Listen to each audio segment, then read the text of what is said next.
రాత్రి 11 గంటలవుతూ ఉంటుంది. అడవి దగ్గర నిర్మానుష్యమైన దారిలో ఒక అఘోరి యోగముద్రలో కూర్చుని ఉంటాడు. సరిగ్గా అతని ఎదురుగా సుధాంశు ఉంటాడు. చెప్పు, ఏం కావాలి నీకు? బాబా, నా 4 క్లాస్మేట్స్ కాలేజ్ యాన్యువల్ పార్టీలో నన్ను నా స్నేహితుల్ని ఎగతాళి చేశారు. నేను ఆ 4 మీద పగ తీర్చుకోవాలి. నువ్వు ఏ విధంగా వాళ్ళ మీద పగ తీర్చుకోవాలనుకుంటున్నావు? మీరు ఏదైనా ఒక దారిని చూపించండి. దాని ద్వారా నేను ఏమైనా చేయగలగాలి. లూనా చమారిన్, కేవలం ఆ సాధన వల్లనే నువ్వు ఏదైతే కోరుకుంటున్నావో అది చేయగలవు. ఈ లూనా చమారిన్ ఏంటి? లూనా చమర్ జాతికి చెందిన ఒక స్త్రీ తంత్ర విద్యలను పూర్తిగా దక్కించుకుంది. నిజానికి ఒక ఆత్మని పొందడమే ఎంతో కష్టమవుతుంది. అటువంటిది ఆ స్త్రీ ఒంటరిగా పూర్తిగా 23 ఆత్మలను లొంగదీసుకుంది. అందుకని అందరూ తనని దేవతగా భావిస్తారు. ఇప్పుడు నువ్వు ఆమెను ప్రార్థించి నీ కోరికలు నెరవేర్చుకోవచ్చు. అయితే నేను ఆమెనే ప్రార్థిస్తాను. నాకు చెప్పండి, నేనిప్పుడేం చేయాలి? అఘోరి సుధాంశుకి విధి విధానాలను పూర్తిగా వివరిస్తాడు. వాటిని నెరవేర్చడానికి సుధాంశు నిర్ణయించుకుంటాడు. 2 రోజుల తర్వాత అమావాస్య రాత్రి వస్తుంది. చీకటి కమ్ముకుంటుంది. సుధాంశు అడవి ప్రాంతంలో చల్లని నేల మీద తూర్పుకు తిరిగి కూర్చుని ఉంటాడు. తను అన్నిటికంటే ముందు నూనెతో దీపం వెలిగిస్తాడు. ఆ తర్వాత ఒక పళ్ళెంలో 3 లడ్డూలు, 1 స్వీట్ పాన్, 2 లవంగాలు, 2 ఇలాయచీ, ఇంకా 7 రకాల మిఠాయిలు పెడతాడు.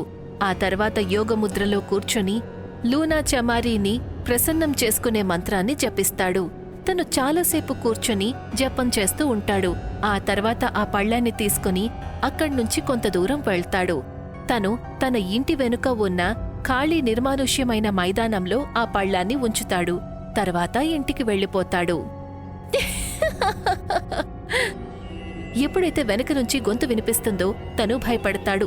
భగవంతుడా, ఈ గొంతెవరిది? లేదు, విధి ప్రకారం నేను వెనక తిరిగి చూడకూడదు. తను ఎంతో వేగంగా ముందుకు నడుస్తూ ఉంటాడు. అప్పుడు ఆ నవ్వు శబ్దం వినిపిస్తుంది. అలాగే పట్టిల శబ్దం వినిపిస్తుంది. అయినా సరే తను ధైర్యంగా ఇంటికి చేరుకుంటాడు. ఆ విధంగా తను 21 రాత్రుళ్ళు ఆ పని చేస్తాడు. ఇవాళ తన మొహంలో ఒక విచిత్రమైన సంతోషం కనిపిస్తుంది. ఇవాళ నా సాధనకి ఆఖరి రాత్రి. ఇక మీదట నా జీవితం మారిపోతుంది. తను ఇవాళ మళ్ళీ అదే పని చేస్తాడు. జపం చేసిన తరువాత తనకి తన చుట్టుపక్కల పొగ కనిపిస్తుంది. మరుక్షణమే ఆ పొగ ఒక అందమైన అమ్మాయి రూపంలోకి మారుతుంది. తన బట్టలు చాలా పద్ధతిగా ఉంటాయి. వాటిల్లో నుంచి తన మెరిసిపోయే శరీరం చాలా అందంగా కనిపిస్తుంది. ప్రణామాలు లూనా దేవి. సుధాంశు ప్రణామానికి బదులుగా తను నవ్వుతుంది. ఆ తర్వాత నేల మీద కూర్చుని అక్కడ ఉన్న పదార్థాలను తింటుంది. నేను లూనా చమారిని ప్రసన్నం చేసుకున్నాను. మరుసటి రోజు రాత్రి సమయం సృష్టి ప్రశాంతంగా నిద్రపోతూ ఉంటుంది. తన పక్కన కూర్చుని ఉన్న తన భర్త రోనక్ ల్యాప్టాప్లో పనిచేసుకుంటూ ఉంటాడు. ఏమైంది నాకు? ఇవాళ నేను ప్రెజెంటేషన్ తయారు చేయలేకపోతున్నాను. తను దృష్టి మొత్తం పని మీద పెట్టి ఒక్కొక్క వర్డ్ని ఎంతో ఆలోచించి రాస్తూ ఉంటాడు. అంతలో తనకి ఏమనిపిస్తుందంటే తననెవరో చూస్తున్నారు అన్నట్టు. తన దృష్టి కిటికీ మీద పడుతుంది. తనకి కిటికీ అద్దానికి అవతల వైపు ఎవరిదో నీడ కనిపిస్తుంది. తను ఒక్కసారిగా ఆశ్చర్యపోతాడు. ల్యాప్టాప్ని పక్కన పెట్టి బెడ్ మీద నుంచి లేస్తాడు. ఇంత రాత్రి వేళ కిటికీ దగ్గర ఎవరున్నారు? తనకి విచిత్రంగా అనిపిస్తుంది. అలాగే భయంగా కూడా ఉంటుంది. తను ధైర్యం కూడబెట్టుకొని కిటికీ దగ్గరికి వెళ్తాడు. ఎవరక్కడ? తను వెంటనే కిటికీ తెరుస్తాడు. కాని అప్పుడు తనకి బయట ఎవ్వరూ కనిపించలేదు. తను ప్రశాంతంగా ఊపిరి తీసుకుంటాడు. థాంక్ గాడ్, ఎవరూ లేరు. ఆ తర్వాత కిటికీ మూసేస్తాడు. కాని కిటికీ మూసెయ్యగానే తనకి ఒక షాక్ తగులుతుంది.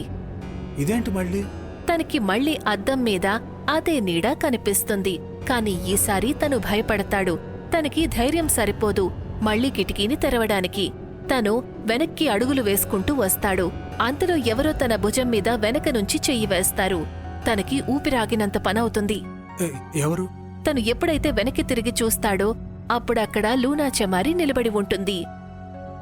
తన అందాన్ని చూసి తను ఆశ్చర్యపోతాడు. లూనా చమారి నవ్వుతుంది. తన శరీరం నీలిరంగులోకి మారుతుంది. కళ్ళు ఎర్రగా మెరుస్తాయి.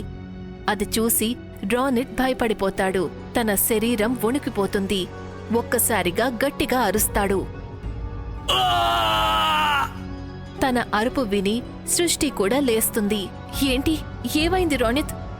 ఎప్పుడైతే తను ఎదురుగా లూనా చమారి భయంకరమైన రూపాన్ని చూస్తుందో అప్పుడు తను కూడా భయపడుతుంది.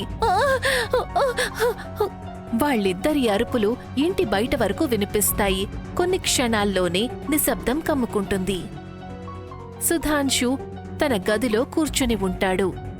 లూనా అసలు నా పని పూర్తి చేసిందో లేదో, చాలాసేపు అయిపోయింది. తను గడియారాన్ని చూస్తాడు. అప్పుడు టైం 12 అవుతుంది. అప్పుడే తన గదిలో ఒక విచిత్రమైన పొగ వస్తుంది. నేలమీద బోలెడన్ని నోట్ల కట్టలు ఉంటాయి. అద్భుతం. అంటే దీనర్థం లూనా చమారి తన పని పూర్తి చేసింది. తను అంత డబ్బుని చూసి చాలా సంతోషిస్తాడు. తర్వాత అక్కడ ప్రసాదంగా పెట్టే వస్తువుల్ని ఒక పళ్ళెంలో పెడతాడు. వాటిని తన ఇంటి వెనక వైపున్న అడవిలో పెట్టడానికి వెళ్తాడు. ఇక దీన్ని పెట్టి నేను వెళ్ళిపోతాను. రేపు రోజంతా షాపింగ్ చేసుకోవాలి కదా. తను ఇంటికి తిరిగి వెళ్తూ ఉంటాడు. కాసేపటి తర్వాత తనకి తన వెనక గజ్జెల శబ్దం వినిపిస్తుంది. కాని తను వెనక్కి తిరిగి చూడలేదు. మరుసటి రోజు ముందు తను బోలెడంత షాపింగ్ చేస్తాడు. ఆ తర్వాత తను ఆలోచిస్తాడు. ఒకసారి రోనిత్ ఇంటికి వెళ్ళి చూస్తాను, పరిస్థితి ఎలా ఉందో ఏంటో. లూనా చమారి తనని ఎలా చంపుంటుంది, అదైతే చూడాల్సిందే. అలా అనుకుని తను రోనిత్ ఇంటికి వెళ్తాడు. అక్కడ తన ఇంటి చుట్టుపక్కల చాలా మంది జనం ఉంటారు. ఏంటండి, ఏమైంది ఇక్కడ? చాలా విచిత్రమైన సంఘటన జరిగింది ఇక్కడ. రోనిత్, తన భార్య సృష్టి నిన్న రాత్రి విచిత్రంగా మాయమైపోయారు. వాళ్ళ ఎనపెట్టు కూడా పూర్తిగా ఖాళీ అయింది. పోలీసులు కూడా ఆశ్చర్యపోయారు. ఎవరో వచ్చారు, వాళ్లతో పాటు వాళ్ళ ధనాన్ని కూడా తీసుకుని వెళ్లారు. కాని ఇరుగు పొరుగు వాళ్ళకి ఏమాత్రమూ తెలియలేదు. అది విని సుధాంశు తన మనసులో ఆలోచిస్తూ ఉంటాడు. ఒకవేళ లూనా చమారి వాళ్ళిద్దరిని చంపలేదు అంటే ఎక్కడికి తీసుకువెళ్ళుంటుంది? తన మనసులో ప్రశ్నలు మెదులుతాయి. తను ఇంటికి వెళ్లి మళ్లీ ప్రసాదం పెట్టే వస్తువులని ఒక పెద్ద పళ్ళెంలో పెడతాడు. ఆ తర్వాత వాటిని మళ్లీ అడవిలో పెడతాడు. తర్వాత ఇంటికి వచ్చి చాలాసేపు లూనా చమారి కోసం జపం చేస్తాడు. తను తన ముందు ప్రత్యక్షమవుతుంది. చెప్పు, ఇవాళ నీకు ఏం కావాలి? తన మాట విని సుధాంశు మొహంలో ఒక చిరునవ్వు కనిపిస్తుంది. తను తన కోరికను చెప్తాడు. కాసేపటి తర్వాత నితిన్, అన్వేష తన గదిలో ప్రశాంతంగా నిద్రపోతూ ఉంటారు. అప్పుడే వాళ్ళకనిపిస్తుంది వాళ్ల మంచం కింద ఎవరో ఉన్నట్టు. ఎవరో చాలా గట్టిగా బెడ్ ని కొడుతున్నట్టు అనిపిస్తుంది. వాళ్ళు ఆశ్చర్యంగా లేచి కూర్చుంటారు. ఎవరు? ఎవరది? ధమ్ ధమ్ శబ్దం ఇంకా ఎక్కువ అవుతుంది. ఎలా అనిపిస్తుందంటే ఎవరో బెడ్ కింద కూర్చొని సుత్తితో కొడుతూ ఉన్నారు అని. వాళ్ళిద్దరూ ధైర్యం తెచ్చుకొని ఒకేసారి మంచం కిందకి చూస్తారు. అప్పుడు కింద ఎవ్వరూ ఉండరు. ఆ శబ్దం కూడా రావడం ఆగిపోతుంది. ఇదెలా సాధ్యమవుతుంది? కింద ఎవరో ఉన్నారు. బెడ్నసలు ఎవరు కొట్టారు? నాకు కూడా నమ్మకం కలగడం లేదు. నేనేం చెప్పను. అంతలో వాళ్ళిద్దరి పైన కూడా కొన్ని రక్తపు చుక్కలు పడతాయి. వాళ్ళు ఆశ్చర్యపోతారు. వాళ్ళిద్దరూ ఒక్కసారిగా పైకి తలెత్తి చూస్తారు. అప్పుడు లూనా చమారి తన భయంకరమైన అవతారంలో ఒక బల్లిలాగా ఇంటి పైకప్పుకి అతుక్కుని ఉంటుంది. తన నోట్లో నుంచి రక్తం కారుతూ ఉంటుంది. ఆ దృశ్యాన్ని చూసి వాళ్ళిద్దరికీ గొంతెండిపోతుంది. వాళ్ళేదో ఒకటి చేసేలోగానే తను వెంటనే వాళ్ళిద్దరి మీదకు దూకుతుంది. కాసేపట్లోనే వాళ్ళింట్లో ఉన్న ధనమంతా సుధాంశు దగ్గరికి చేరుతుంది. తను చాలా సంతోషిస్తాడు. ఎంతగా అంటే తన సంతోషానికి ఆనకట్టలు ఉండవు. నా నలుగురు స్నేహితుల ధనం నా దగ్గరకు వచ్చేసింది. కానీ ఇంకా నా మనసులో ఒక ప్రశ్న మెదులుతూనే ఉంది. అసలు లూనా చమారి వాళ్ళని ఏం చేసింది?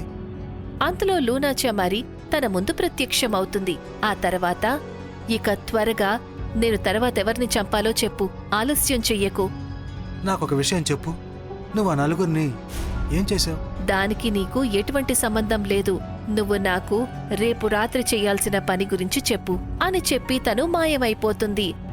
ఇప్పుడు నేను ఎవరిని చంపాలనుకోవడం లేదు, ఎవరి డబ్బు తీసుకోవాలనుకోవడం లేదు. ఇక నేను ప్రతిరోజు రాత్రి లూనా చమారికి భోజనం పెడతాను. తను ప్రతిరోజు లూనా చమారి దేవికి ప్రసాదం పెడుతూనే ఉంటాడు. కొన్ని రోజులు తను కనిపిస్తూ ఉంటుంది.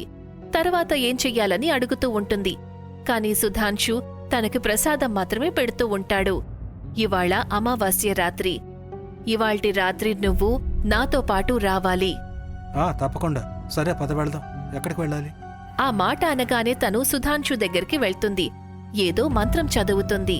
వాళ్ల చుట్టుపక్కల పొగ కమ్ముకుంటుంది. పొగ పోయేసరికి వాళ్ళిద్దరూ ఒక గుహ లోపల ఉంటారు. అరే, మనం ఇంత తొందరగా ఇక్కడికి ఎలా వచ్చాం? ఏం చోటిది? ఇది కామరూపస్థలం అని చెప్పి తను కొన్ని అడుగులు ముందుకు వేస్తుంది. సుధాంశు ముందుకు చూసేసరికి ఆ నలుగురు స్నేహితులు ఎవర్నైతే తను చనిపోయారనుకుంటున్నాడో వాళ్ళు ఒక సర్కిల్ లోపల ఉంటారు. అక్కడ పక్కనే ఒక శవపేటిక ఉంటుంది. వాళ్ళు సుధాంశుని అక్కడ చూసి ఆశ్చర్యపోతారు.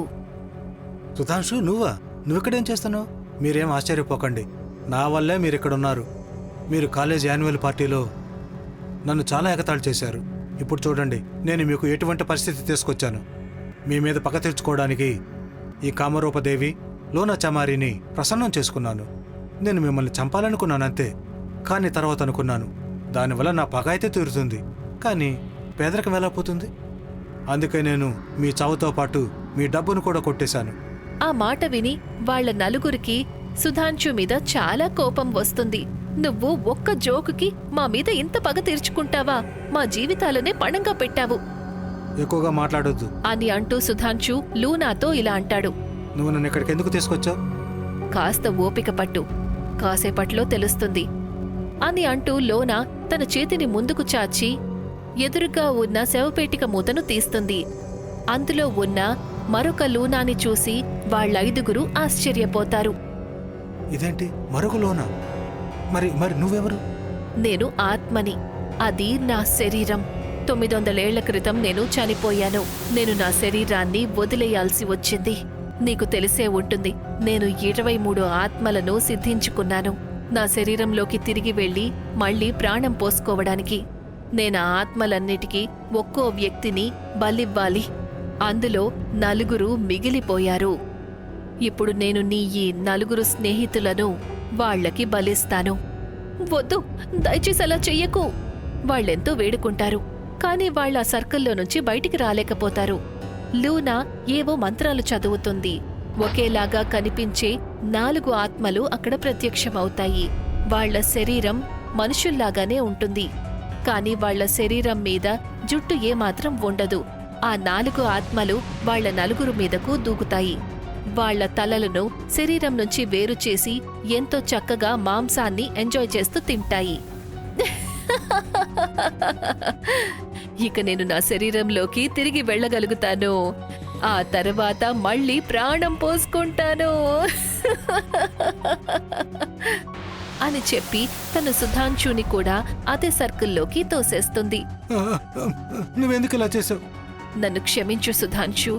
నేను ఒక అబద్ధం చెప్పాను. 4 కాదు, 5 ఆత్మలు మిగిలిపోయాయి. అది విని సుధాంశు కాళ్ళు వణికిపోతాయి. అంతలో ఒక ఆత్మ ఎంతో వేగంగా వచ్చి సుధాంశు మీదకు దూకుతుంది. ఆ తర్వాత లూనా చమారి ఆత్మ పొగగా మారి తన శరీరంలోకి వెళ్ళిపోతుంది. ఆ తర్వాత తను ఊపిరి తీసుకుంటుంది. శవపేటికలో నుంచి బయటికి వస్తుంది. ఇక నేను తిరిగొచ్చేశాను నా శక్తులన్నిటితో పాటు.